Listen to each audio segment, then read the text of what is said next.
Hello students, welcome to Exampur. हम हैं एग्जामपुर कर्म से क्रांति और मैं प्रीति आपका अपने परिवार एग्जामपुर में स्वागत करती हूँ।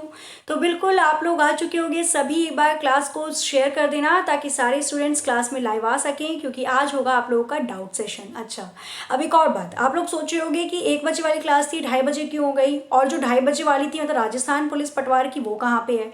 तो यहाँ पे मैं पहले क्लियर कर दूँ कि आपकी दोनों क्लास मर्ज की गई है, क्योंकि यहाँ पे आपके डाउट्स थे जो कि कंप्यूटर सब्जेक्ट से ही रिलेटेड थे। ठीक है, तो डाउट्स जितने ज़्यादा आप एक साथ एक्सप्लेन मैं करूँगी और एक साथ आप समझोगे वो ज़्यादा बेटर रहेगा। अब आधे आधे घंटे की क्लास ली थी, आधे घंटे की क्या, उसमें भी मतलब 28 to 29 मिनट्स की होती है, और उसमें जो डाउट्स होते हैं आपके मैं क्लियर करती। ठीक है, यहाँ पे मैं थोड़ी लंबी क्लास ले लूँगी और सारे डाउट्स आपके जो राजस्थान पुलिस पटवार में स्टूडेंट्स ने पूछे थे वो भी आपके क्लियर हो जाएंगे, और जो फॉर ऑल एग्जाम में स्टूडेंट्स ने पूछे थे वो भी क्लियर हो जाएंगे। ठीक है, तो आप जितनी ज़्यादा कहते हैं ना नॉलेज, जितनी ज़्यादा से ज़्यादा लो और अच्छे से लो, एक्सप्लेनेशन के साथ हो, तो वो बहुत फायदेमंद होती है। तो यहाँ पे जल्दी से क्लास आप लोगों ने शेयर कर दी होगी। Good afternoon, very very good afternoon, और मेरी टैग लाइन तो बिल्कुल आप लोगों का दिन मंगलमय रहा होगा, शुभ रहा होगा। ठीक है, और आपका आगे का दिन भी बहुत अच्छा रहे, बहुत अच्छी अच्छी न्यूज़ आपको सुनने को मिले, अच्छे से आप तैयारी करो और जल्दी से आप सभी लोगों का सिलेक्शन हो जाए। ठीक है, तो क्लास स्टार्ट करते हैं। यहाँ पे परिवर्तन बैच 2020 देखो आप लोगों ने ले लिया होगा, होप सो सभी ने ले लिया होगा, नहीं तो आप एक बार ट्राई भी कर सकते हैं अगर नहीं लिया है, क्योंकि अब तक का हमारा मतलब पूरा बहुत अच्छे से इसमें, क्योंकि परिवर्तन बैच और जब भी कोई नई चीज़ शुरू करते हैं तो बहुत सारी चीज़ें नए तरीके से ही स्टार्ट करनी होती है। तो यहाँ पे अब तक की बहुत बेस्ट क्लास आपको मिलेंगी।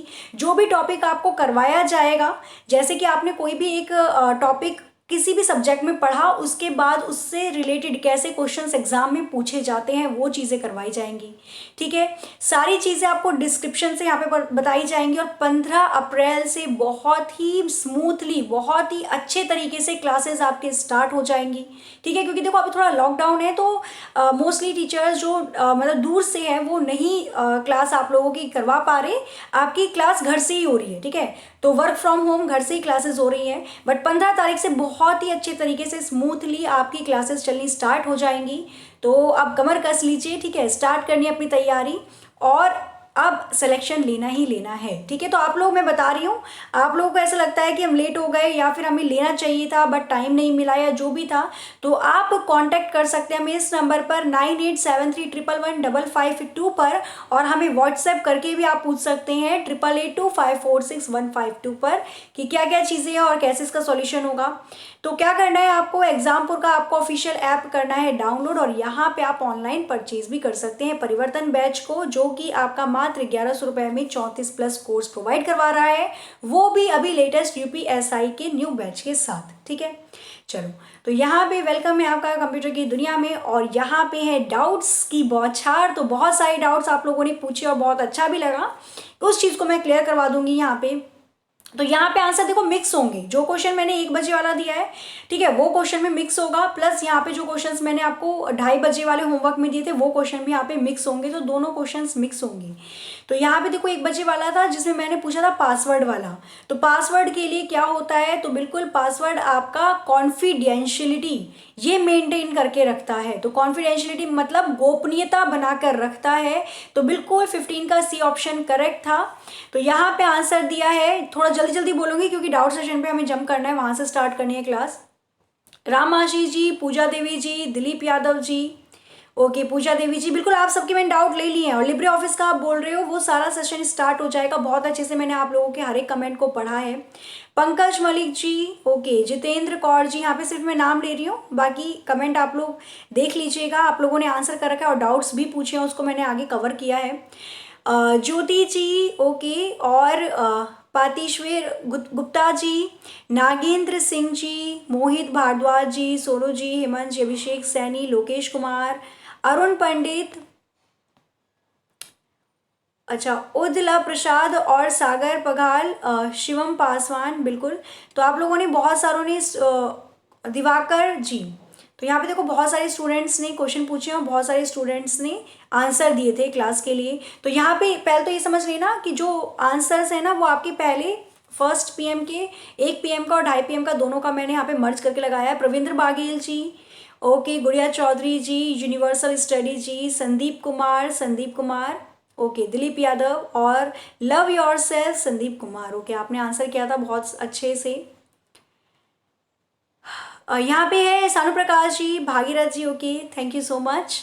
Miss Priya ji, Pavitra, Jasmini ji, Munna, Ram, R K, Meena, international series, okay, O level की आप क्लास की बात करते हैं, सी लैंग्वेज, तो सी लैंग्वेज में करवा चुकी हूँ यहाँ पे बेसिकली 1 डे एग्जाम के लिए, आप नीचे सीरीज में देख सकते हो, ठीक है। उसके बाद अच्छा, स्क्रीन पे क्वेश्चंस पूरे नहीं दिखाई दे कि डिस्प्ले छोटी आ रही है। ओके विनीत कुमार जी, कोशिश होगी कि डिस्प्ले थोड़ी बड़ी आ जाए और 4 क्वेश्चन की बताया कीजिए। ओके, बिल्कुल कोशिश करूंगी मैं। यहाँ पे कल्पना जी, सानू प्रकाश जी, यहाँ पे बिल्कुल बहुत सारे स्टूडेंट ने किया है, तो मैं बस फटाफट नाम ले लेती हूँ क्योंकि स्टार्ट करना है सेशन। तो यहाँ पे Jitendra ji, Sagar ji, Pankaj Malik, Meena Chaudhary, okay, thank you so much, Lakshjeet Chaudhary, Sanu Prakash, Pravindra Baghel और बनवर सक्सेना जी। तो यहाँ पे Meena Chaudhary ji, okay, thank you so much, आपने लिखा मेरी स्मेल अच्छी है, ओके, इसलिए thank you. Sapna ji, international ji, Kapil online classes and Jashan Chaudhary. तो यहाँ पे मैं देखो एक चीज़ आप लोगों को बता देती हूँ, ठीक है, यहाँ पे मैं एक चीज़ आप लोगों को बता देती हूँ कि यहाँ पे आपको एक्सप्लेनेशन के साथ साथ डाउट्स की सारी चीज़ें मैंने यहाँ पे प्रोवाइड करवाने की कोशिश की है। पूजा देवी, राव जी, दिव्या लोहरा और Banwari ji, Bhagirath, Pooja Devi, Somu Khandelwal, Ramesh Kumar, love yourself. यहाँ पे देखो मैंने एक चीज़ देखी है, यहाँ से स्टार्ट हो गया आपका सेशन। मैंने एक चीज़ देखी है कि आप में से मोस्टली स्टूडेंट ऐसे हैं जो मेरी 1 बजे की भी और 2:30 बजे की भी रेगुलर क्लास लेते हैं। वो मुझे पता कहाँ से चला है, आप लोगों के कमेंट से। तो ये बहुत अच्छी बात है और इसका रिजल्ट आपको खुद ही देखने को मिल जाएगा जब आपका एग्जाम होगा उस टाइम पे, ठीक है। तो यहाँ पे देखो, यहाँ पे आपको क्या दिख रहा है। अच्छा, एक बार कमेंट करके बताना है ये चीज़ क्या हो सकती है। आप लोगों के डाउट से ही सारा आज का सेशन है हमारा। अच्छा, एक बार जल्दी से कमेंट करके बताना कि आपको जो यहाँ पे चित्र दिखाई दे रहा है, जो फिगर दिखाई दे रही है, वो किस चीज़ की है। जल्दी से सभी को कमेंट करके बताना है यहाँ पे कि ये जो पिक्चर है वो किस चीज़ से रिलेटेड है। तो आपको ये देखते हुए हैरानी होगी, ये जो कंप्यूटर है ना, ये 1940 के दशक का डिजिटल कंप्यूटर है। ये जो कंप्यूटर है, डीसी का मतलब लिख लेना आप लोग, डिजिटल कंप्यूटर, डायरेक्ट करंट नहीं लिखना, ठीक है, डिजिटल कंप्यूटर। तो ये 1940 के दशक का डिजिटल कंप्यूटर है। देखिए, पहले इस तरीके के कंप्यूटर होते थे। अब क्या आप इसको बैग में रख के ले जाओगे कहीं, है ना, ऐसा नहीं हो सकता था, इतने बड़े बड़े साइज के कंप्यूटर होते थे। तो ये डिजिटल कंप्यूटर था। तो एक डिजिटल कंप्यूटिंग से रिलेटेड क्वेश्चंस था, तो यहाँ पे देखना, एक होता है आपका एनालॉग कंप्यूटर, एक होता है आपका डिजिटल कंप्यूटर और एक होता है आपका हाइब्रिड कंप्यूटर। ध्यान से सुनिएगा, ठीक है, यहाँ पे स्पेस नहीं है। वैसे मैंने बहुत सारी चीज़ें लिखकर आप लोगों को एक्सप्लेन करने की कोशिश की थी, बट यहाँ पे एक चीज़ समझ लेना, एक होता है आपका डिजिटल कंप्यूटर, ठीक है, डिजिटल कंप्यूटर, एक होता है एनालॉग कंप्यूटर और एक होता है हाइब्रिड कंप्यूटर। ध्यान से सुनिएगा, डिजिटल कंप्यूटर होता है जो कि आपको डिजिट्स में डेटा को प्रदान करता है। डिजिट मतलब 0 1, जो कि सिर्फ कंप्यूटर के इन्हीं सिग्नल्स में काम करता है, 0 1 1 0। तो आज के टाइम में जो हम लोग इस्तेमाल कर रहे हैं, मैं इस्तेमाल करती हूँ, आप इस्तेमाल करते हो, ऑफिसेज में इस्तेमाल होता है नॉर्मली, वो डिजिटल कंप्यूटर होते हैं, ठीक है। माइक्रो कंप्यूटर, लैपटॉप हो गया, पर्सनल कंप्यूटर हो गया, नोटबुक हो गया, मैकबुक हो गया, ये सारे आपके डिजिटल कंप्यूटर के ही पार्ट हैं। एनालॉग कंप्यूटर कौन से कंप्यूटर होते हैं? तो एनालॉग कंप्यूटर इट्स नॉट मतलब आपके रिलेट करते हैं डिजिट से, it is not related two digits, ये रिलेट करते हैं सिग्नल से। डिजिटल कंप्यूटर डिजिट से, इसके नाम से ही जैसे पता चल रहा है, और एनालॉग कंप्यूटर आपके सिग्नल से डेटा को रिसीव करते हैं। सिग्नल मतलब जैसे कि आपका मैंने बताया भी था, तो जैसे वेंटिलेटर होता है, इस पर लिटा दिया जाता है पेशेंट को, तो उस पर क्या होता है, आपने एक ऐसी मशीन देखी होगी मूवीज में मोस्टली, ठीक है, मूवीज में देखें, भगवान करे ऐसा कभी किसी के साथ दिन ना आए, तो ऐसे करके नहीं होता, धक धक धक धक। तो जो दिल की धड़कन होती है उसको एक सिग्नल के थ्रू नापा जाता है और फिर बताया जाता है पेशेंट के किसी भी मतलब रिलेटिव को कि इतने मिनट में इतने बार धड़क रहा है। तो वो क्या है, तो यहाँ पे अभी पहले धड़क रहा है, वो वाली बात बाद में समझेंगे, वो हाइब्रिड में आएगी। एनालॉग कंप्यूटर होता है जो सिग्नल को कैच करता है, सिग्नल को कैच करने वाला, चाहे वो हार्ट की बीट से रिलेटेड हो, मतलब दिल की धड़कन से रिलेटेड हो, चाहे वो रिलेटेड हो भूकंप से, चाहे तापमान से रिलेटेड हो, चाहे क्लाइमेट वेदर मौसम से संबंधित हो, भाई तूफान आने वाला है, आंधी आने वाली है, जो साइक्लोन चक्रवात आता है वो किस रेंज का है, तो ये सारे एनालॉग कंप्यूटर से ही नापे जाते हैं। ठीक है, अब समझना है आपको हाइब्रिड कंप्यूटर। तो हाइब्रिड कंप्यूटर क्या होता है, आज का सेशन डाउट सेशन है, क्वेश्चंस नहीं है, मैं पहले बता देती हूँ। तो नॉलेजेबल ये पूरा सेशन होगा आपका, पूरी क्लास देखना, उसके बाद आप खुद से ही क्वेश्चन करना कि क्या क्या चीज़ें आपने सीखी, और नोट्स बनाते रहना, मोस्ट इंपॉर्टेंट आज की क्लास के लिए कॉपी पेन लेके बैठ जाइए। ठीक है, तो हाइब्रिड कंप्यूटर की अगर मैं बात करती हूँ तो ये कॉम्बिनेशन होता है आपका digital computer plus analogue computer का। Hybrid computer is a combination of analogue computer and digital computer. अब ये कैसे इन दोनों का मिश्रण होता है, तो यहाँ पे अगर मैं बात करती हूँ, अब जो ईसीजी की मशीन की मैं बात कर रही थी आपसे, हार्ट से रिलेटेड जो धक धक वाली मशीन होती है, तो उस मशीन से क्या होता है, एनालॉग कंप्यूटर है, भाई सिग्नल तो जा रहे हैं, कितने बार धड़क रहा है दिल, धक धक धक धक ऐसे करके। अब उस सिग्नल को डिजिट में चेंज कर दिया। ठीक है, वैसे 70 to 75 बार एक नॉर्मल दिल पंप करता है, आपका धड़कता है, लबडब बोला जाता है उस प्रोसेस को। ठीक है, तो वैसे आपका आप देखो सिग्नल से डिजिट में कन्वर्ट कर दिया ना भाई, 70 बार ये आपका लबडब हो रहा है, धड़क रहा है, 65 बार धड़क रहा है, 80 बार धड़क रहा है, अगर तेज धड़कन बढ़ रही है तो बीपी हाई हो जाता है। तो वो चीज़ यहाँ पे देखो डिजिट में चेंज कर दिया एनालॉग को, मतलब सिग्नल को, तो ये हाइब्रिड कंप्यूटर का इस्तेमाल होता है ईसीजी के लिए। सेकेंड पॉइंट और कहाँ होता है, तो एक याद रखना है इसका मोस्ट इंपॉर्टेंट एग्जाम्पल, जो मतलब ये मान लो कि ये पूछा जाएगा किसी ना किसी एग्जाम में 100%, पेट्रोल पंप पे भी जो कंप्यूटर लगे होते हैं वो हाइब्रिड कंप्यूटर होते हैं। कितने पावर से, अब आपने देखा होगा पेट्रोल पंप पे जो मशीन होती है उसमें सिर्फ वो रुपीस डाल देते हैं, भाई 100 रुपए का पेट्रोल डलवाना है, 100 रुपए डाल दिए, अपने आप फ्लो जाता है और अपने आप ही बंद हो जाता है। क्यों? क्योंकि कंप्यूटिंग पीछे की गई है, और ये कौन से कंप्यूटर इसमें मदद करते हैं, हाइब्रिड कंप्यूटर। तो आप ये तीनों कंप्यूटर समझ चुके हैं, आप थोड़ा सा इसके बारे में ब्रीफली और समझ लेते हैं हम। तो ये डिजिटल कंप्यूटर था जो मैंने आपको बताया। तो डिजिटल कंप्यूटर सिस्टम क्या होता है, तो डिजिटल सिस्टम कंसीडर, देखो मोस्टली आपको इंग्लिश में यहाँ पे देखने को मिलेगा, पर घबराने की बिल्कुल बात नहीं है, मैं आपको हिंदी में समझाऊंगी। ठीक है, यहाँ पे मैं आपको हिंदी में समझाऊंगी, यहाँ पे आपको इंग्लिश में देखने को मिलेगा, क्योंकि आप लोगों का मैंने शाम को कमेंट देखा था तो बहुत कम स्टूडेंट्स का आया हुआ था, तो तब मैंने डाटा जो था वो पूरा अच्छे से हिंदी इंग्लिश हो रखा था। लेकिन जब मैंने आज सुबह देखा तो और स्टूडेंट्स के नए नए डाउट आए, तो फिर इतना टाइम मतलब मैनेजमेंट थोड़ा ऐसा हो गया कि हिंदी नहीं बन पाई, बट मैं आपको एक्सप्लेन हिंदी में करूंगी, समझ में पूरा आएगा। चाहो तो आप नोट कर सकते हो, नहीं तो अच्छे से लेक्चर देखो, लेक्चर के बाद दोबारा रिप्ले करके नोट कर लेना। डिजिटल सिस्टम कंसिडर करते हैं डिस्क्रीट अमाउंट ऑफ डेटा को। ठीक है, तो डिजिटल सिग्नल जो सिस्टम्स जो होते हैं वो बहुत अलग अलग डेटा को क्या करते हैं, कंसिडर करते हैं, जो कि डिजिट्स में होते हैं, संख्या में होते हैं। जैसे एग्जाम्पल यहाँ पे दे रखा है 26 लेटर के अल्फाबेट, 26 लेटर के जो अल्फाबेट होते हैं ABCD, उनको भी डिजिटल कंप्यूटर कंसिडर करता है। और 10 डेसिमल जो डिजिट होती हैं, 0 1 2 3 4 5 6 7 8 9, तो ये 10 हो गए ना, तो इनको भी कंसिडर करता है। तभी मैंने बोला जो आप और मैं कंप्यूटर इस्तेमाल करते हैं वो डिजिटल कंप्यूटर होते हैं।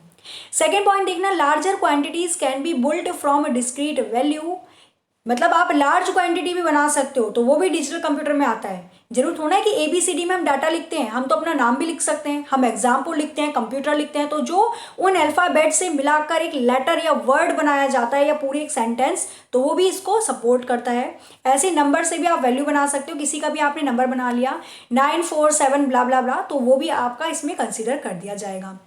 Computers operate on binary value, बिल्कुल कंप्यूटर ऑपरेट किस पे करते हैं, बाइनरी वैल्यू पे। ये मैं डे 1 से बता रही हूँ।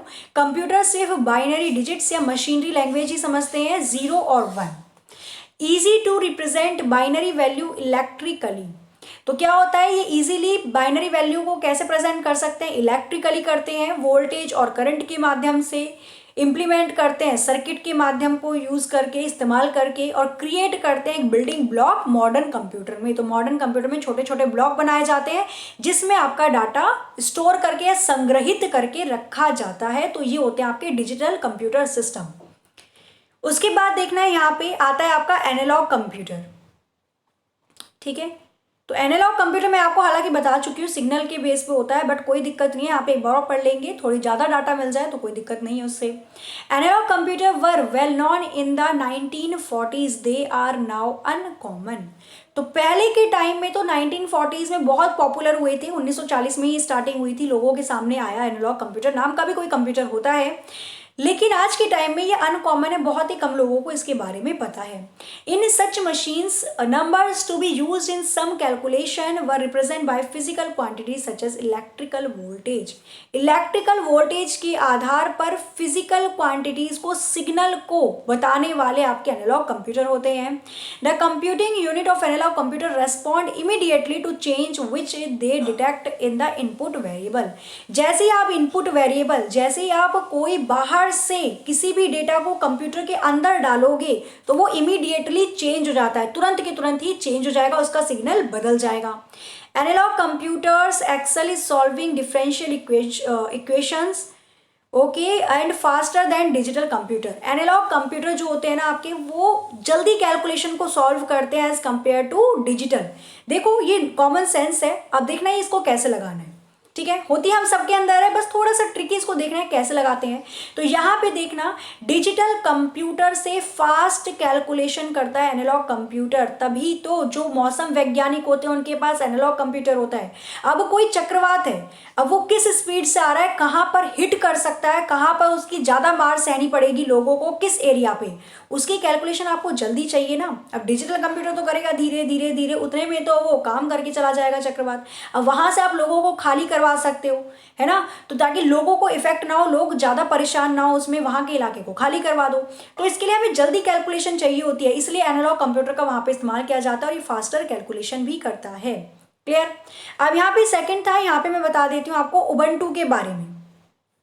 यहाँ पे आप में से एक ने पूछा था, देखो सारे आपके सारे डाउट हैं तो मैं सबके डाउट एक एक करके क्लियर कर रही हूँ। ये आपको जो कुछ कुछ दिखाई दे रहा है ना, ये उबंटू सॉफ्टवेयर है, मोस्ट इंपॉर्टेंट टॉपिक है, लेटेस्ट वर्जन है किसका, लाइनेक्स का। तो यहाँ पे देख लेना, ये आपका उबंटू लाइनेक्स लिखा भी हुआ है, तो ये आपका उबंटू सॉफ्टवेयर है, उबंटू सॉफ्टवेयर, ठीक है, या फिर आप इसको उबंटू ओएस बोल सकते हो, operating system, Ubuntu operating system, और ये पार्ट है लाइनेक्स का। अब ये उबंटू क्या होता है, ये ऑपरेटिंग सिस्टम क्या होता है, तो यहाँ पे ध्यान देना।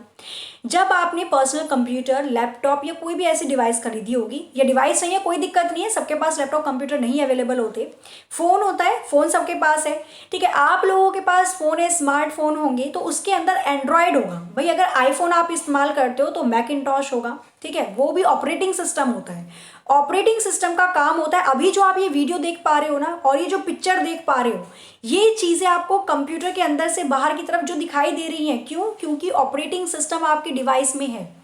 ऑपरेटिंग सिस्टम का काम होता है graphical user interface, GUI provide करवाना यूजर को, ताकि यूजर आराम से कंप्यूटर के अंदर चीज़ों को समझ सके और उसको चला सके, ठीक है। तो जैसे आपको याद होगा, पता होगा जनरली कि माइक्रोसॉफ्ट ऑफिस वालों का ऑपरेटिंग सिस्टम है विंडो 7 आया, विंडो 8, विंडो 10, तो ये एक ऑपरेटिंग सिस्टम है माइक्रोसॉफ्ट ऑफिस वालों का।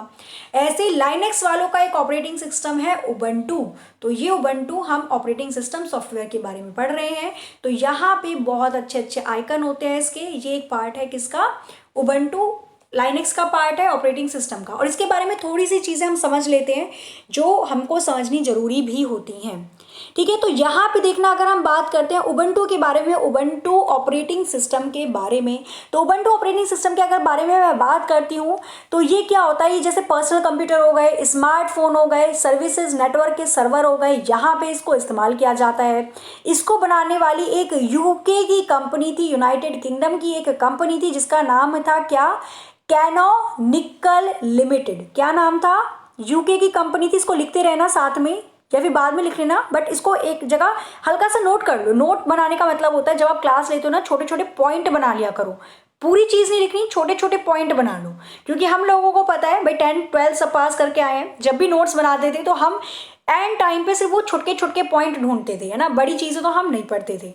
तो इसलिए कहते हैं छोटे नोट बनाना। तो यूके की कंपनी थी, क्या नाम था इसका, कैनोनिकल लिमिटेड। तो यूके की एक ही कंपनी थी कैनोनिकल लिमिटेड, इसने बनाया था क्या, उबंटू सॉफ्टवेयर आपका उबंटू ऑपरेटिंग सिस्टम। इसके बाद अगर मैं बात करूँ तो सबसे पहले ये कौन से वर्ष में आई, तो सबसे पहले ये बाजार में 2004 को आई थी, 2004 अक्टूबर।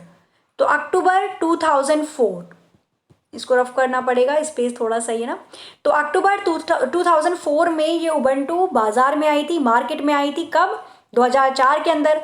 ये आपकी एक पूरी तरीके से ओपन सोर्स सॉफ्टवेयर है, आप सभी इसको डाउनलोड कर सकते हो और इसकी जो कोडिंग है वो भी ओपन सोर्स है। मतलब आप देख सकते हो कि इस ऑपरेटिंग सिस्टम को बनाया कैसे गया है, कौन सी कोडिंग इसको की गई है। ठीक है, यहाँ पे एक और चीज़ आपको ध्यान में देनी है कि जो आपकी ऑपरेटिंग सिस्टम है उबंटू की, अगर मैं बात करूँ तो ये प्रत्येक वर्ष में 2 बार अपना वर्जन बनाती है, हर वर्ष में अपना 2 वर्जन निकालती है। मतलब पर ईयर 2 वर्जन इसका मार्केट में आता ही आता है। वर्जन का मतलब अगर मैं बोलूँ तो जैसे आपने एंड्रॉयड फ़ोन चला रखा है तो एंड्रॉयड स्टार्टिंग कहाँ से हुई थी, तो ये अल्फ़ाबेटिकली होते हैं CDEF। तो ऐसे सबसे पहले आया था आपका cup cake, Android cup cake आया था। फिर C से आ गया कप केक, D से आ गया डोनट, E से एक्लेयर, F से फ्रोयो। अब मैं लास्ट की बात अगर करती हूँ तो पाई आया था, Q से कौन सा आएगा, तो अब क्यों लेटेस्ट आ रहा है आपका 10.2। इससे पहले पाई आया था, उससे पहले ओरियो आया था, है ना, लॉलीपॉप आया था।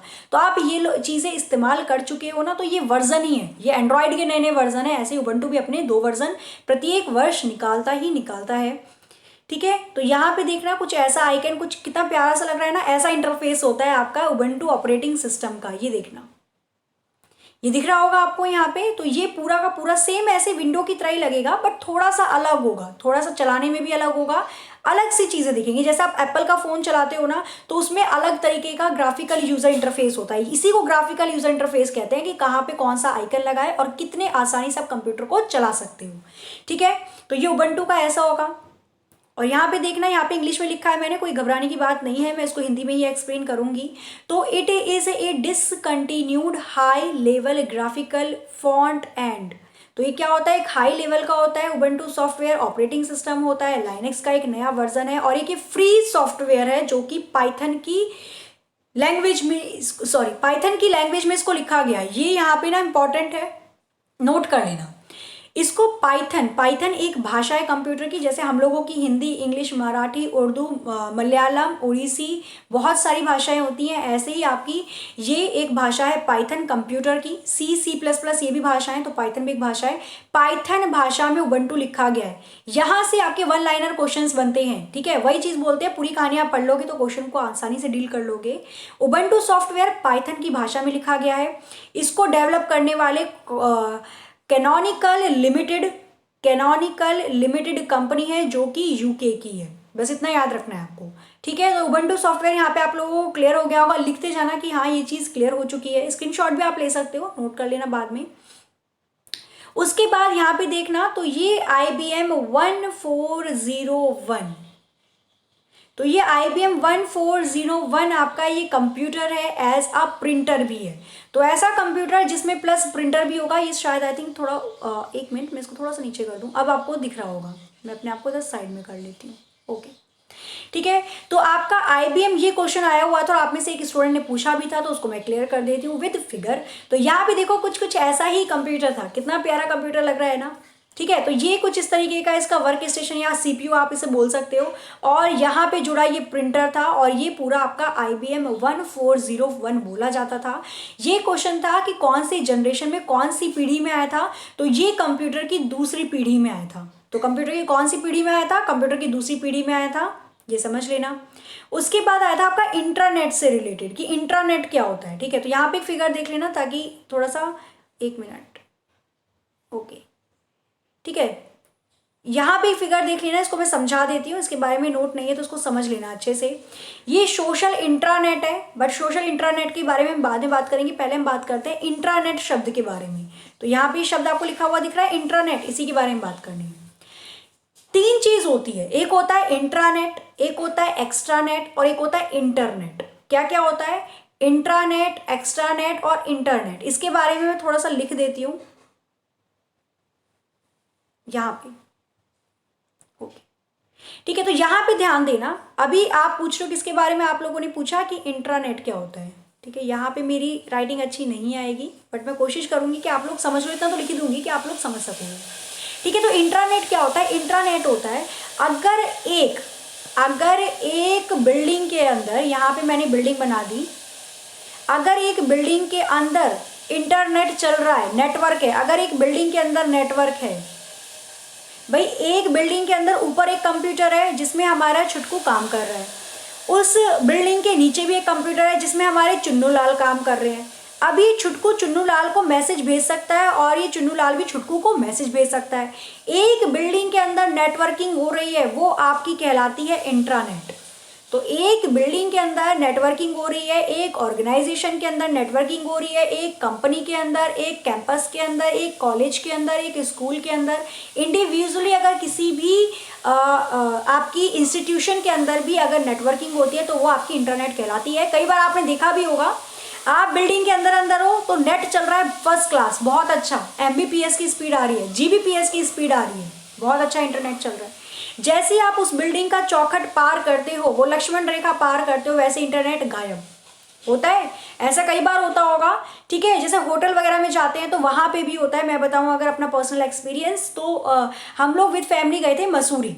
तो वहाँ पे क्या हुआ था, जब हम होटल में थे तो बहुत अच्छा इंटरनेट आ रहा था। जैसे ही हम होटल से बाहर जा रहे थे, क्योंकि वो कनेक्ट हो जाता है, ठीक है, वाईफाई होता है, राउटर लगाया होता है उन लोगों ने, और जैसे ही हम उस होटल से बाहर जा रहे थे वैसे ही इंटरनेट गायब। तो वो इंट्रानेट था, ठीक है, कि कोई और बाहर का बंदा उसको इस्तेमाल ना कर सके। उसके बाद आता है आपका एक्स्ट्रानेट, इसके पास एक्स्ट्रा होता है, ठीक है। उसके बाद क्या आता है आपके पास? एक्स्ट्रानेट। तो अगर हम बात करते हैं एक्स्ट्रानेट की, तो एक्स्ट्रानेट क्या होगा? बिल्डिंग के अंदर तो होगा ही होगा, बिल्डिंग के अंदर तो नेटवर्क आएंगे ही आएंगे, प्लस उसके आसपास भी नेटवर्किंग होगी, उसके आसपास भी 200 मीटर तक, 200 मीटर से 2 किलोमीटर तक, अपनी अपनी रेंज है, आप कितनी रेंज में नेटवर्क को प्रोवाइड करवाना चाहते हैं। तो 200 से 2 किलोमीटर तक आपका एक्स्ट्रानेट काम करता है। बिल्डिंग में तो करेगा ही करेगा और बाहर भी करेगा। ये भी एग्जाम्पल आप बोल सकते हो एक बहुत बड़ी यूनिवर्सिटी का। तो एक यूनिवर्सिटी की अगर मैं बात करती हूँ तो वहाँ पे अलग अलग जगह टावर लगे होते हैं, क्योंकि यूनिवर्सिटी के अंदर क्या होता है, देखो कैंपस कॉलेज भी होता है, प्लस वहाँ पे जो स्टूडेंट है उनका वो भी हॉस्टल भी होता है, गर्ल्स का अलग बॉयज़ का अलग। टीचर जो वहाँ पे भाई गवर्नमेंट जॉब है उनका अलग से एक क्वार्टर भी होता है। तो वो सब उस इंटरनेट को इस्तेमाल कर सकते हैं। तो एक बिल्डिंग के अलावा बहुत सारे क्षेत्र में भी आपका नेटवर्क होता है। जैसे अगर चुन्नू लाल अगर इस बिल्डिंग में बैठा है और छुटकू अपने हॉस्टल में है, तो ये लोग भी आपस में कनेक्शन बना सकते हैं। ये आपका एक्स्ट्रा नेट होता है। क्लियर? अब देखते हैं हम इंटरनेट। अब हम बात करते हैं इंटरनेट की। अब मैं इंटरनेट की अगर बात करती हूँ तो इंटरनेट आपका पूरा वर्ल्ड वाइड है। इंटरनेट क्या है आपका? तो इंटरनेट आपका पूरा वर्ल्ड वाइड होता है, पूरे विश्व में चल रहा है, ठीक है। तो आप जैसे कि आप देखो कोरोना की जो ये एपिडेमिक है, ये महामारी है, तो आपको घर बैठे पता चल रहा है ना कि ब्रिटेन में कितनी है, सिंगापुर में कितनी हो रही है आपकी, चाइना में, मतलब चाइना से तो खैर स्टार्ट ही हुई थी, अब तो खैर धीरे धीरे वहाँ पे जो भी चीज़ें हो रही हैं, बाकी अमेरिका में कितना ज़्यादा अफेक्ट हो रहा है। तो हर जगह इससे बीमारियाँ, मतलब बहुत ज़्यादा लोग इससे संक्रमित हो रहे हैं, है ना। तो आप अपने घर में, चाहे दिल्ली में हो, चाहे यूपी में हो, चाहे किसी भी जगह हो, वहाँ पे बैठ के आप इन सब चीज़ न्यूज़ को सुन सकते हो। क्यों? क्योंकि आप ब्रॉडकास्ट इंटरनेट का इस्तेमाल कर रहे हो और इंटरनेट से पूरा विश्व जुड़ा हुआ है। तो चाहे हमारा छुटकू बैठा हो इंडिया में और हमारा चुन्नू लाल बैठा हो कहाँ पे, मेडागास्कर में, ठीक है, बहुत सारे जानवरों के बीच में, तो भी वो आपस में कनेक्शन कर सकते हैं, मैसेजेस कर सकते हैं, वो इंटरनेट कहलाता है। अब क्लियर हो गया होगा आपको इंट्रानेट, इंटरनेट और एक्स्ट्रानेट के बारे में। तो ये चीज़ें आपकी क्लियर हो चुकी हैं, ठीक है। तो यहाँ पे वही चीज़ थी, थोड़ा सोशल इंटरनेट के बारे में बात बताई थी। तो सोशल इंटरनेट की अगर मैं बात करती हूँ तो इसके अंदर क्या आ जाता है आपका, सोशल लेवल पे, मतलब ऑनलाइन अगर आप एक ही ऑर्गेनाइजेशन को बहुत जगह फैला रहे हो, एक ही ऑर्गेनाइजेशन है, one organisation, one company and lots of people, then it's called social internet. वरना मैंने नॉर्मली जो आपको बताई थी वो इंट्रानेट और एक्स्ट्रानेट और इंटरनेट की डिफ्रेंशिएशन है, ठीक है। तो उसमें बहुत सारी प्रॉब्लम आती है समझने में, बट अब कोई प्रॉब्लम नहीं आनी चाहिए। चलो बात करते हैं हम एक प्रोलोग लैंग्वेज की। प्रोलोग लैंग्वेज कौन सी लैंग्वेज होती है? तो ये भी एक कंप्यूटर की प्रोग्रामिंग लैंग्वेज होती है। जैसे कंप्यूटर की प्रोग्रामिंग लैंग्वेज, देखो कंप्यूटर की प्रोग्रामिंग लैंग्वेज की क्यों जरूरत पड़ती है, तो यहाँ पे मैं एक चीज़ क्लियर करवा दूँ। तो ये छोटे छोटे आइकन बनते हैं ना, एक मिनट, यहाँ पे मैं आपको पहले आइकन दिखा दूँ। अब कोई चीज़ पढ़ रहे हैं आप लोगों में से किसी ने बताया था, मैं प्रैक्टिकली चीज़ें आप जैसे बताते हो ऐसे ही बताना, बहुत अच्छे से चीज़ें समझ में आती है, तो कोई दिक्कत नहीं है, प्रैक्टिकली ही समझेंगे। अब देखो यहाँ पे तो ये सिस्टम के सॉफ्टवेयर है, मेरे को कोई एप्लीकेशन सॉफ्टवेयर दिख जाए ना तो मज़ा आ जाएगा। चलो यहाँ पे इसकी बात कर लेते हैं, ठीक है। ये जो आपका ये एक एप्लीकेशन है, ये एक एप्लीकेशन है, ठीक है, ये एक एप्लीकेशन है। तो इन जो एप्लीकेशन को बनाने के लिए, या फिर अगर मैं यहाँ पे एक एप्लीकेशन बना देती हूँ कोई गेम का, कोई गेम है उसका एक एप्लीकेशन है, तो इन एप्लीकेशन को बनाने के लिए कोडिंग होती है, ठीक है, एक कोडिंग होती है। अगर एक वेब पेज भी आप बनाते हो ना, वेब पेज मतलब जैसे एग्जाम्पुल का वेब पेज है, आप सर्च करोगे तो पूरा वेब पेज निकल के आएगा, और पहले पेज को होम पेज बोला जाता है। तो वेब पेज को बनाने के लिए भी 2 या 3 पेज की कोडिंग होती है कंप्यूटर की भाषा में, क्योंकि कंप्यूटर समझता ही नहीं ना, कंप्यूटर सिर्फ 0 1 समझता है, और हम लोगों को 0 1 नहीं आता, हम थोड़ी ना इतनी बड़ी कोडिंग कर सकते हैं। तो हमने एक ऐसी भाषा का इजाद किया, उसको डेवलप किया कि वो भाषा आराम से कंपाइलर या इंटरप्रेटर के द्वारा मशीनरी लैंग्वेज में चेंज हो सके और कंप्यूटर के दिमाग में घुस सके, है ना। तो वो कंपाइलर और इंटरप्रेटर क्या होते हैं, अब आपके दिमाग में ये चीज़ आई होगी, चलो कोई दिक्कत नहीं है। कंपाइलर और इंटरप्रेटर ऐसे कन्वर्टर होते हैं, ऐसे बदलने वाले एक सॉफ्टवेयर होते हैं जो कि हाई लेवल लैंग्वेज को, उच्च स्तरीय भाषा को निम्न लेवल लैंग्वेज में या मशीनी भाषा में बदलते हैं। तो जैसे मैंने कोई प्रोग्राम लिखा, मैंने कोई प्रोग्राम, सपोज कोई गेम बना रही थी मैं और सी लैंग्वेज में बना रही थी, तो मैंने सी लैंग्वेज में लिख दिया भाई प्रिंट एफ की एंटर करना है अपना पासवर्ड या कोड। स्कैन एफ में मैंने आपका इनपुट दे दिया। ये सी लैंग्वेज की कोडिंग है, कोडिंग आप लोगों के एग्जाम में नहीं आती तो बी अवे, ठीक है। इसमें बस नॉर्मली मैं एक बता रही हूँ चीज़ें। कोडिंग लिख दी, अब कोडिंग लिखवा के मैंने Alt+F9 से इसको एग्जीक्यूट करवा दिया, ठीक है। सी लैंग्वेज वाले जो बोल रहे थे याद रखना, सी लैंग्वेज को एग्जीक्यूट करवाया जाता है, मतलब उसको रन करवाया जाता है, चलाया जाता है कि प्रोग्राम आपका सही से चल रहा है या नहीं चल रहा, वो Alt+F9 उसकी शॉर्टकट की होती है, उससे चलाया जाता है, ठीक है। अब वो चलाने के बाद क्या होता है, कंप्यूटर का सबसे पहले उठ के आएगा क्या, कंपाइलर। अब वो आपके ऊपर है, ठीक है। कंपाइलर का काम होता है सारा का सारा डाटा एक साथ पढ़ेगा, सारी लाइन चाहे 10 12 जितनी भी लाइन आपने लिखी होगी, और एक साथ उसको मशीनी भाषा में बदल देगा, 0 1 1 0 1 0, और फिर कंप्यूटर से पढ़ लेता है। या फिर इंटरप्रेटर का अगर आप इस्तेमाल कर रहे हैं तो इंटरप्रेटर का काम होता है एक एक लाइन पढ़ेगा और फिर एक एक लाइन को कन्वर्ट करेगा। तो interpreter can change the data line by line, high level language to low level language या मशीनरी लैंग्वेज। तो आपका जो इंटरप्रेटर होता है वो एक एक लाइन को पढ़ता है और हाई लेवल लैंग्वेज से मशीनरी लैंग्वेज में चेंज करता है।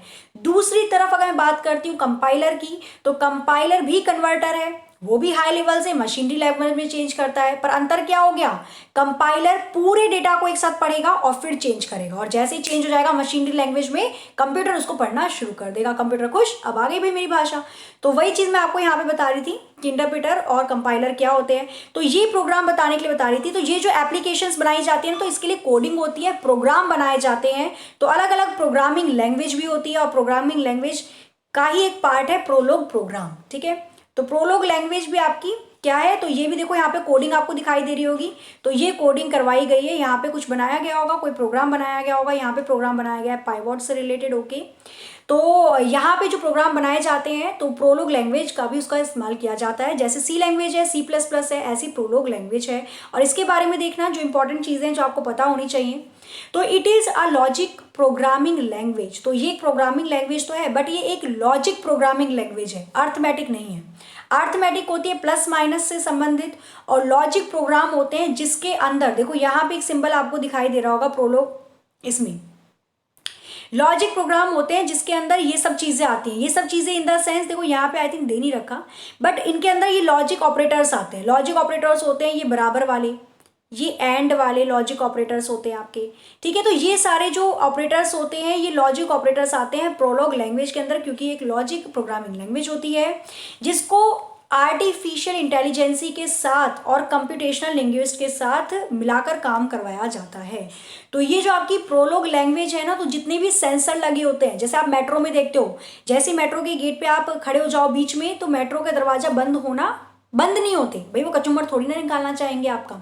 तो वो रुक जाते हैं और बार बार इंडिकेशन आता है, बीप बीप की आवाज़ आती है, मतलब एक अलार्म बजता है कि आप साइड से हट जाओ, मतलब कोई चीज़ फंस रही है बीच में, आप हट जाते हो तो एकदम से बंद हो जाते हैं।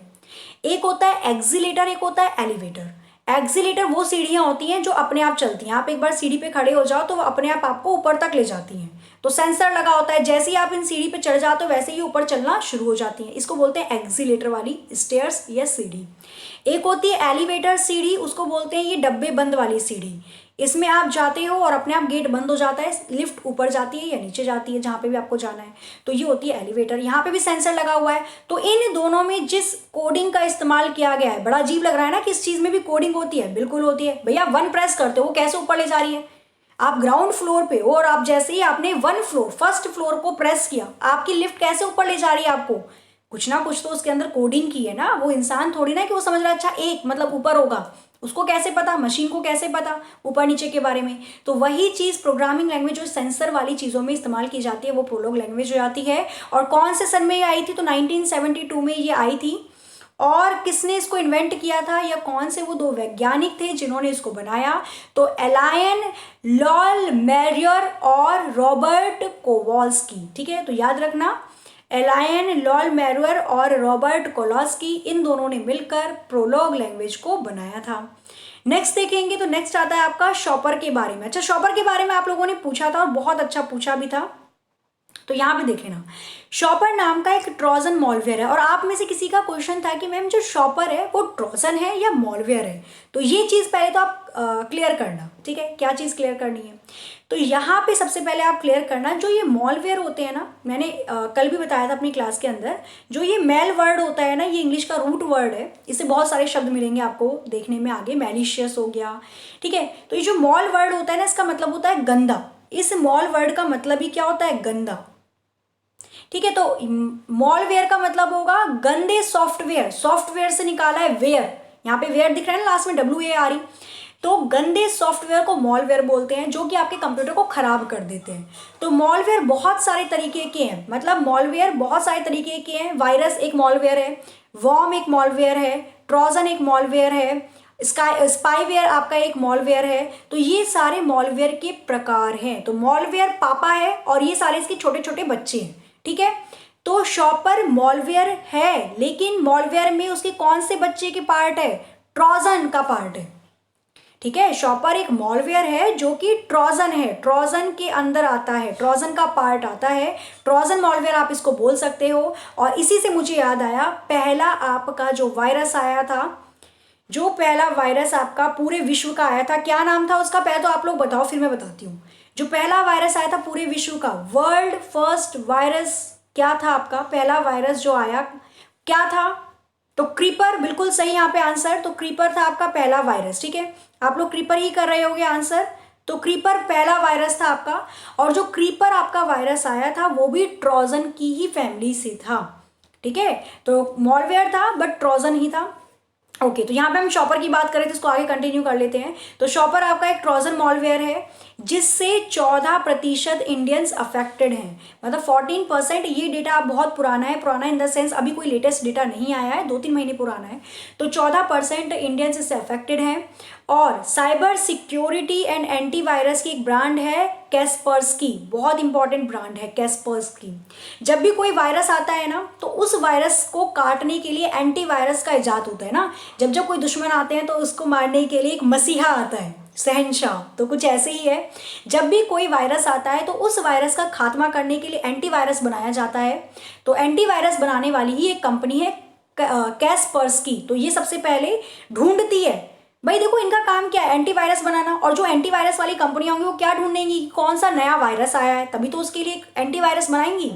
तो वही चीज़ है। तो यहाँ पे भी इसने ढूंढा एक वायरस को, आप बोल सकते हो मॉलवेयर को, जो कि ट्रोजन है और नाम है शॉपर। अब शॉपर की हम बात ही कर रहे हैं तो इसके बारे में थोड़ी सी चीज़ें जान ही लेते हैं।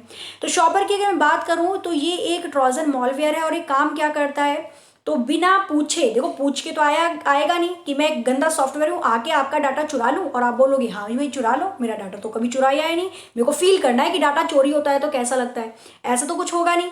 तो शॉपर जो है वो बिना बताए आपके फ़ोन के अंदर या आपके सिस्टम के अंदर घुस जाता है। काम क्या करेगा, जब देखो कैसे घुसता है ये भी मैं आपको बता देती हूँ ताकि आपको बहुत डीपली चीज़ें पता चल जाए।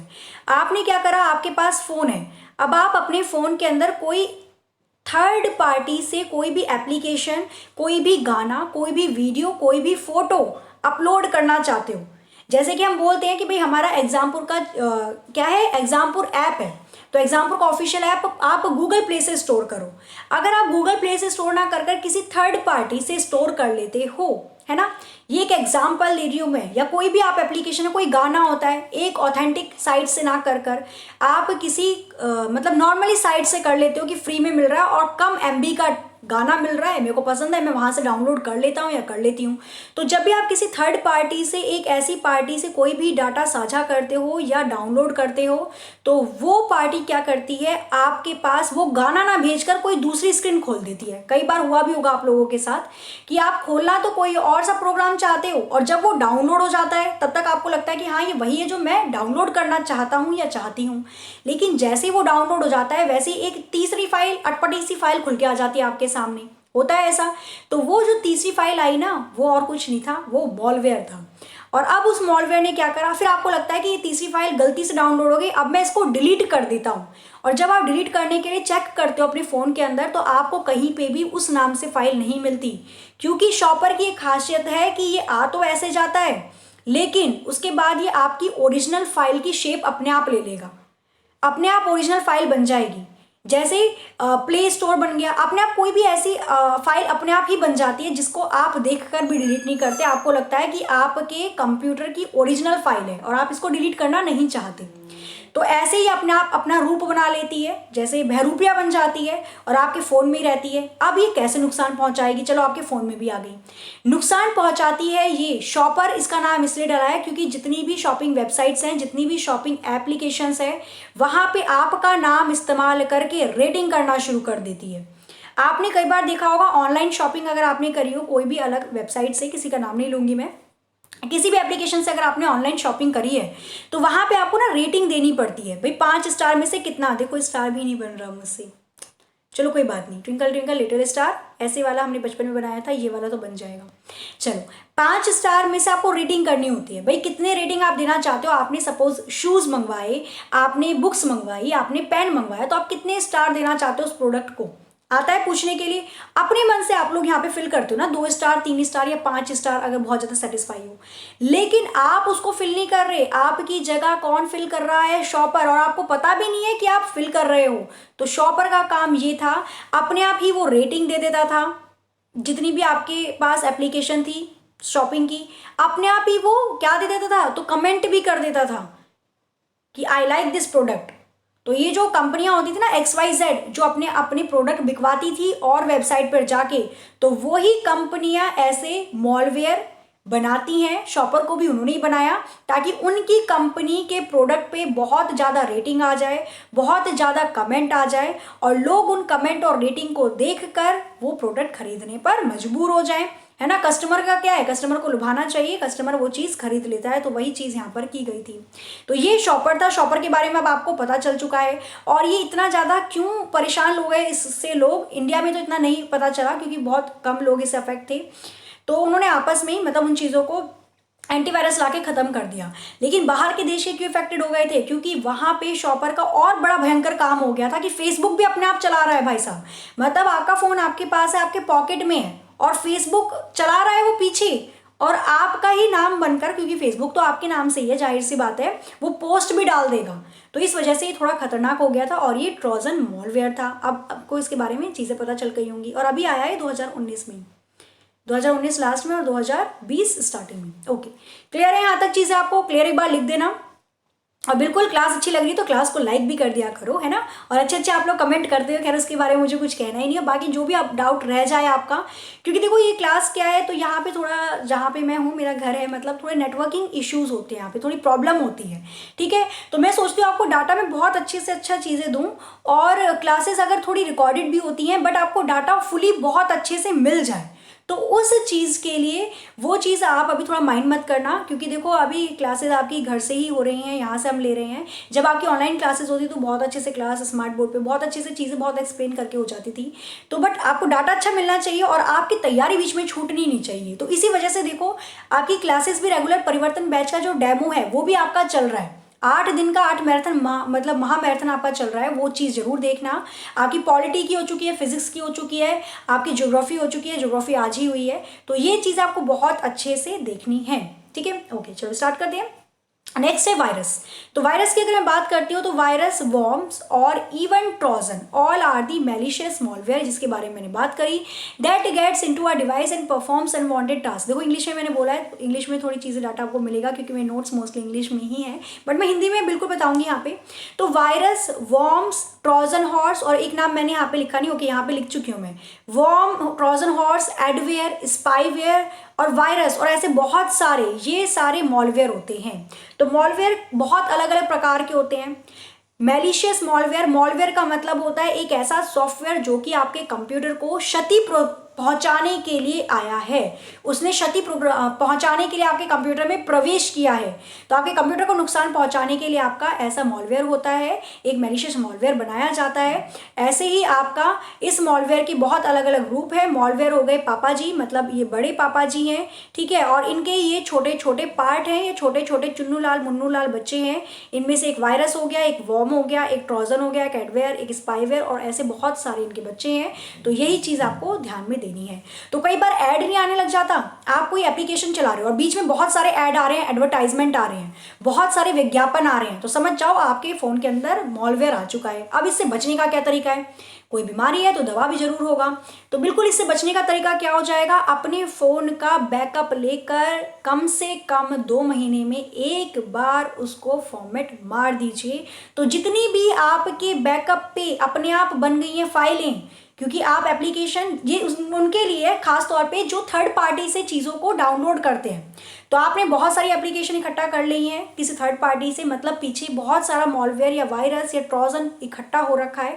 अगर आप चाहते हो आपका डाटा लीक ना हो, कोई ऐसी चीज़ ना हो, तो अपने फ़ोन को या अपने लैपटॉप को कम से कम भी बैकअप पहले ले लेना, ठीक है। ये मत बोला कि मैम आपने बोला हमने मार दिया फॉर्मेट, हमारा डाटा गायब, तो गायब नहीं होगा। बैकअप पहले एक बार ले लेना, उसके बाद आप उसको क्या कर सकते हो, आराम से फॉर्मेट मार दो और 2 हफ्ते में एक बार बूटिंग मतलब रिबूट जरूर कर लिया करो अपने फ़ोन को। रिबूट करने का मतलब सारे एप्लीकेशन सुव्यवस्थित तरीके से एक बार दोबारा आ जाते हैं, रिफ्रेश टाइप हो जाता है।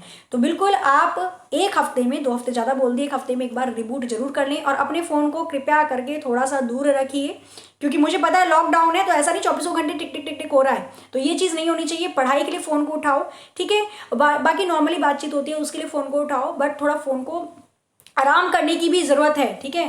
फ़ोन को ज़्यादा नहीं चलाना चाहिए। और इंटरनेट आप अगर लगातार चला रहे हो तो 2 घंटे लगातार चला सकते हो, 2 घंटे के बाद थोड़ा ब्रेक लो, उसके बाद चलाना स्टार्ट करो। लगातार इंटरनेट भी नहीं चलाना चाहिए। चलो बहुत सी चीज़ें हैं जो आपको धीरे धीरे पता चलती रहेंगी, ठीक है। फॉलो करना है आपको क्लास को, ओके।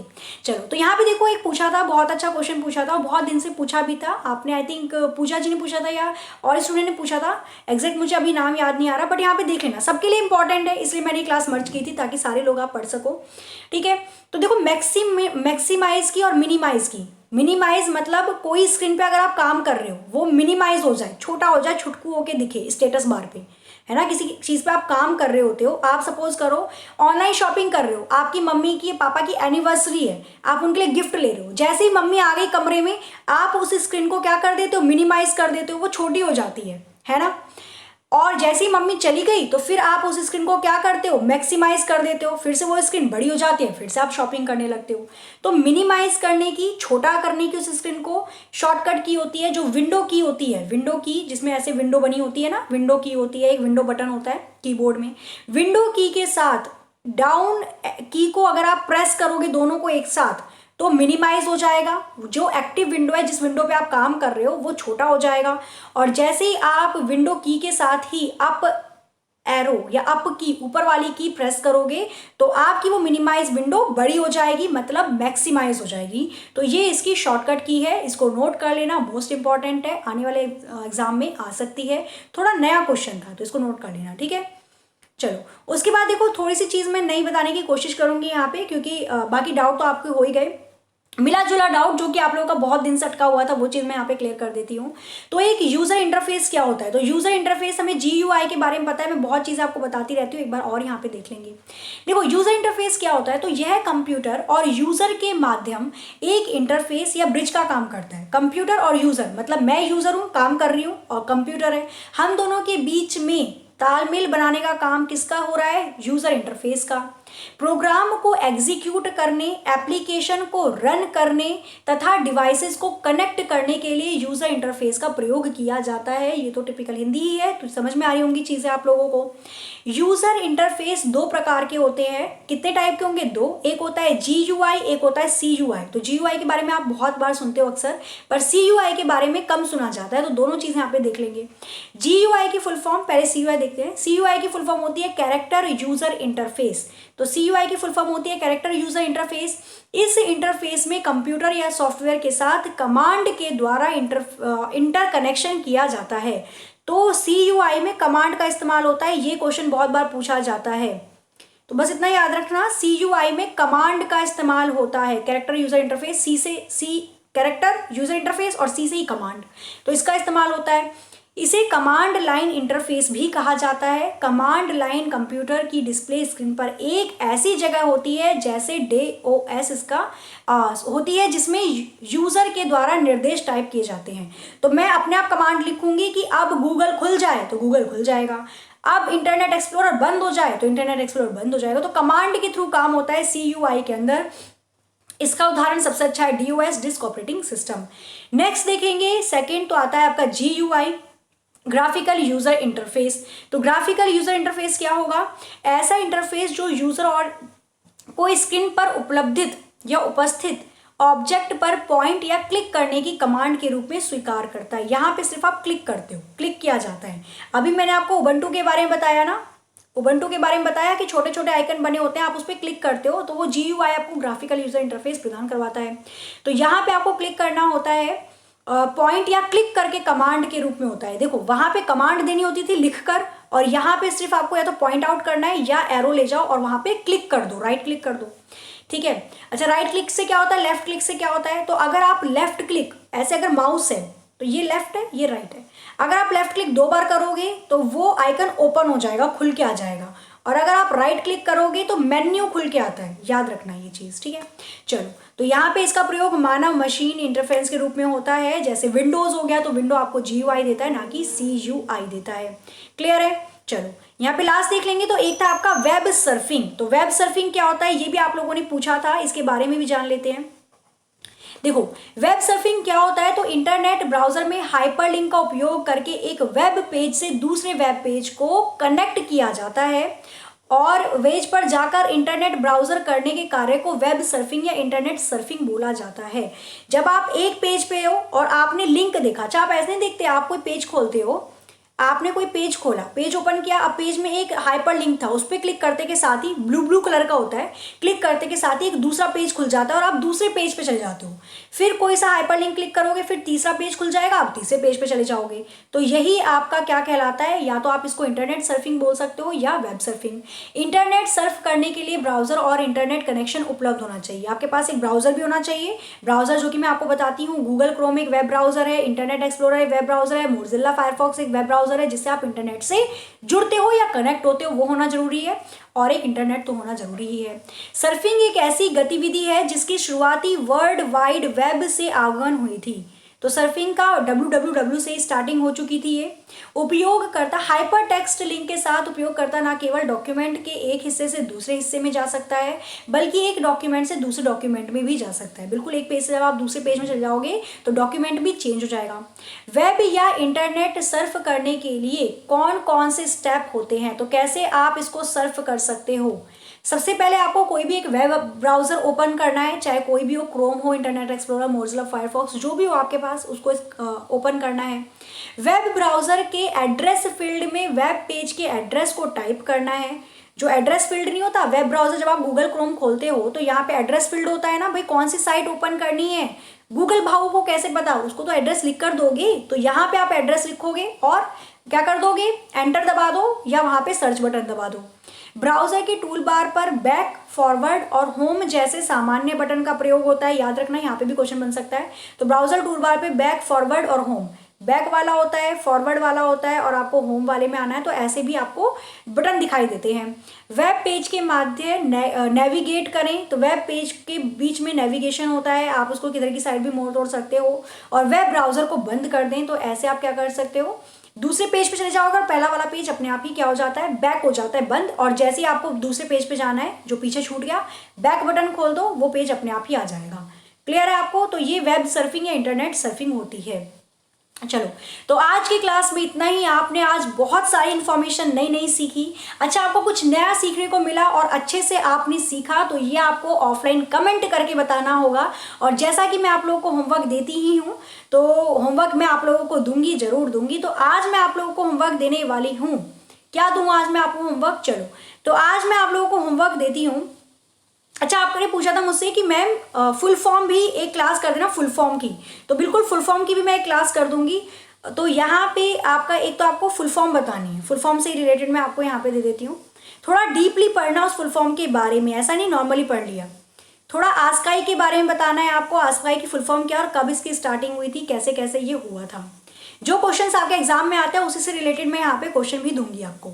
अच्छा, आपको थोड़ा सा बताना है मुझे, ओके, और किससे रिलेटेड दे सकती हूँ मैं? वायरस मैंने आप लोगों को बता दिया। अच्छा, स्टैंड हॉग के बारे में बताना। ये स्टैंड हॉग क्या था, स्टैंड हॉग, इसके बारे में थोड़ा पढ़ना और ऑफलाइन कमेंट करना। ज़्यादा नहीं दूंगी, थोड़ा करो, अच्छा करो। तो स्टैंड हॉग आर आएगा, आई थिंक स्टैंड हॉग होगा। स्टैंड हॉग के बारे में और आस्काई के बारे में बहुत अच्छे से एक्सप्लेन करके बताना है। और हमारे घर में मम्मी जी ने बना दिया है खाना। चलो, तो यहाँ पे स्टैंड हॉग और आस्काई के बारे में, दोनों के बारे में नीचे आपको ऑफलाइन कमेंट करना है। ये आपका क्या हो जाएगा, होमवर्क। और जल्दी से होमवर्क करके आपको ऑफलाइन कमेंट करना है। इसको डिस्प्ले करूंगी जैसे मैं करती हूँ। तो थैंक यू फॉर वॉचिंग, इस क्लास को देखने के लिए। और थैंक यू तो आप भी करोगे, इतने अच्छे से नॉलेज दी है। ठीक है, होप आपके सारे डाउट्स आज क्लियर हो गए होंगे। तो आपको क्या करना है, आपको लाइक करनी है वीडियो, शेयर करनी है वीडियो और सब्सक्राइब करना है हमारा एग्जामपुर का चैनल, अगर आपने अभी तक सब्सक्राइब नहीं किया है। ठीक है, तो आज की क्लास को करते हैं हम यहाँ पे एंड। मिलते हैं कल अपने ही टाइम पे। तो तब तक के लिए आप सभी को हंसते रहना है, मुस्कुराते रहना है, खुशी खुशी पढ़ाई करनी है, अपना अपने घर वालों का ख्याल रखना है। कोई अगर बाहर जाए छोटा बच्चा तो उसको समझाओ, और कोई अगर बड़े बाहर जाए तो प्यार से समझाइए। और अगर जाना जरूरी है तो मास्क दीजिए, सैनिटाइजर दीजिए। जब भी वो घर में आते हैं पहले बोलो हाथ धुलना है, उसके बाद ही आना है ना। तो चलो, क्लास को करते हैं यहाँ पे एंड। मिलते हैं कल अपने ही टाइम पे। तब तक के लिए हंसते रहिए, मुस्कुराते रहिए, खुशी खुशी पढ़ते रहिए। जय हिंद, जय भारत।